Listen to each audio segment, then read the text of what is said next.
Tamil Nadu assembly ఎన్నికలు దగ్గర పడుతున్న నేపథ్యంలో పార్టీల మధ్య పొత్తులపై కీలక చర్చ జరుగుతోంది. ఒక్క బహిరంగ సభతో తమిళనాట సంచలనంగా మారిన విజయ్ పార్టీతో చేతులు కలపడానికి రెడీ అంటూ అన్నాడీఎంకే ప్రధాన కార్యదర్శి పళనిస్వామి అనడం హాట్ టాపిక్ గా మారింది. తమిళనాడులో వేగంగా మారుతున్నాయి రాజకీయ సమీకరణాలు. అన్నాడీఎంకే ప్రచారంలో నటుడు విజయ్ టీవీకే జెండాలు కనిపించాయి. పొత్తుపై పరోక్షంగా సంకేతాలిచ్చారు పళనిస్వామి.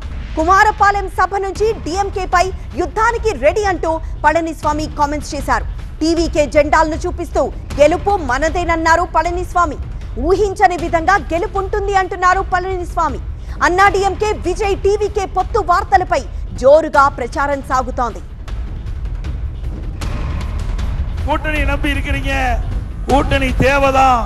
ஆனா அதிமுக தலைமையிலே அமைக்கப்படுகின்ற கூட்டணி வலுவான கூட்டணியா இருக்கும். பாருங்க, கொடி பறக்குது.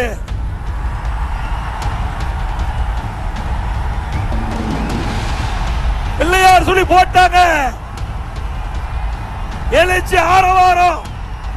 ஸ்டாலின் அவர்களே, குமராபாளையத்தில் நடைபெறுகின்ற கூட்டத்தினுடைய ஆரவாரம் செவிய தொலைச்சுக்கிட்டு போகுது.